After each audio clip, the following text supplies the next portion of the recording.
We'll see if we can do this. I am glad to see my boys are here. Hopefully they'll be good. And I love redwood trees. So I brought some pictures.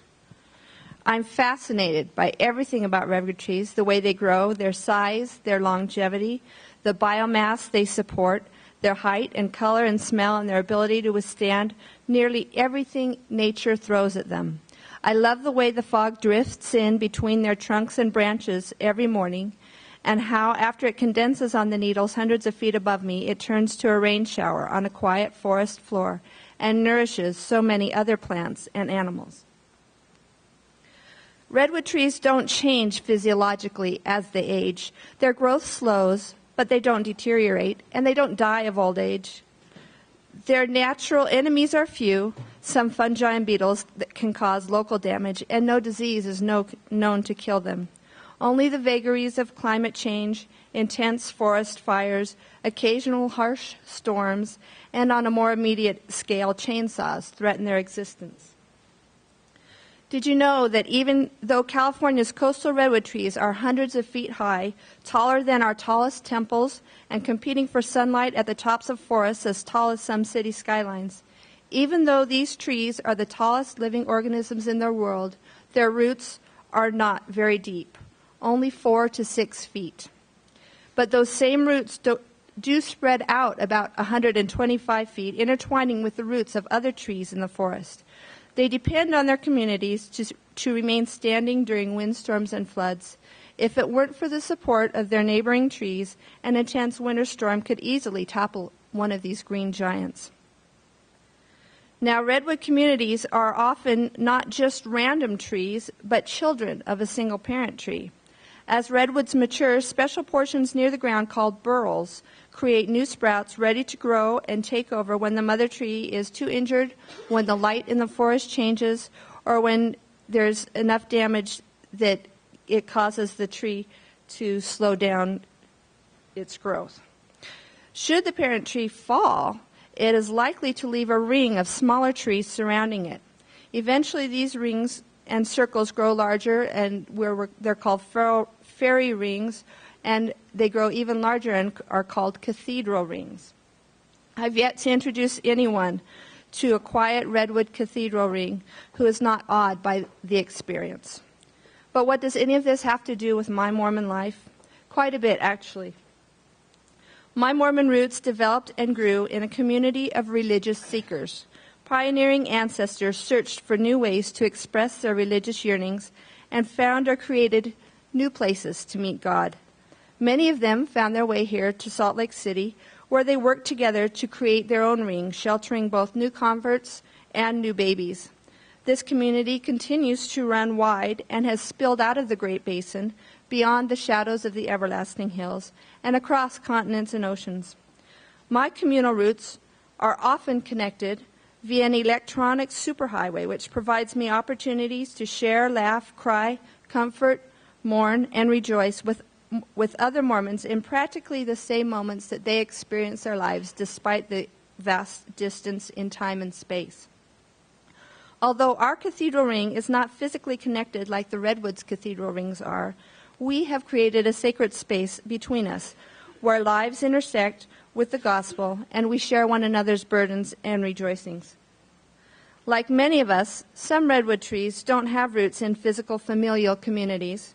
Occasionally, a redwood seed, not much larger than a flake of red pepper, finds its way to fertile ground and grows there. But just because it is alone, it is no less part of a grand, vast web of life. Redwood trees are naturally resistant to fire and insects. The thick bark of a redwood tree protects it from flames which destroy the smaller plants in a forest. Walking through Northern California's forests today, it's rare to find an ancient grove without some sign of scarring, and yet the trees live and thrive. Like the trees, we go through trials of faith. Sometimes these trials nearly destroy us. And while community support may buoy us up during storms, when it comes to fire or insects or disease, we need to find our own individual protection. For me, that protection is an understanding of godly love. Somehow or other, I have inherited from my religious-seeking ancestors an empathetic God gene that keeps me anchored and reassures me of what's important in life, whether it's foggy or rainy or sunny or windy. While I grew up with this idea that loving heavenly parents cared about me, it wasn't until I was going through junior high, that wonderful place of growth and experience, that I really needed to figure out for myself that God existed and that I mattered in this universe. The answer that came to me then, and which continues to repeat itself in every phase of my life, is that God loves me and each one of us exactly as we are. No, yes, but at all. This idea that God sees me and sees my friends and my enemies with this same kind of acceptance inspires me to reach out to others. Sometimes, for whatever reason, not everyone gets this message loudly and clearly, though. Sometimes it's drowned out by our own fears and concerns. Sometimes it's drowned out by words, actions, or inactions of others. And some people just don't have this God gene thing going on and don't resonate with anything I say about God. But they may see godly love and what it looks like when I take action. My mom and dad always encouraged me to be a good example to my brothers and sister and friends. I grew up knowing that others were watching me and that my actions were important in what I was doing. They were watching me and I needed to choose the right. And I found in my life that being a good girl as an 8-year-old or a 10-year-old or a 15-year-old is perhaps different than being a good girl as an adult. As a child, I learned to be quiet and do as I was told. And as an adult, I found out that sometimes doing what's right means speaking up. It means getting loud. It means standing up for what you think is right, especially when someone else is hurting, whether or not other people think you're doing the right thing. Just like the redwood forest can't live and remain green without lots of rain and fog, I can't live without helping others around me. I can't live without helping them feel loved and appreciated and as I feel. Sometimes the message that each of us is important and valued gets hidden in the clothing of culture or lost in a bureaucracy of business practices. Occasionally, I can bring water to a parched soul because I speak up against prejudice, or because I stand up long enough to say, I see you. You are not alone. If we each took an occasional moment to feed those around us, the forest floor would be moist enough for even the most tender shoots to begin to grow. We need communities, and we need each other. We need to see each other as brothers and sisters, to use Mormon language. Brothers and sisters who can find common ground. And on that common ground, when we acknowledge one another as gods in embryo, we open ourselves up to miracles. Miracles of growth, of insight, of recovery, of service, of healing. As we open ourselves and our hearts to others, we provide opportunities to fertilize and nourish the seeds within our own hearts. I believe that if we want to find a connection to our heavenly parents, we need to begin by finding a connection with those around us here and now. Sometimes we find that connection within the walls of a church building or within the walls of a temple, but sometimes we need to be somewhere else, on a beach or in a homeless shelter, in the desert or on a bus. That connection might be found cooking breakfast or planting a garden or building a boat, but we can only find it when we are willing to look anywhere and everywhere. Sometimes when we search, and even when we find the God connection we seek, bad things continue to happen. Winds blow, fires burn, lightning strikes. People will hurt us. We can't change what others do, but we can't take away their agency. But we can use our own agency to change our own course if needed.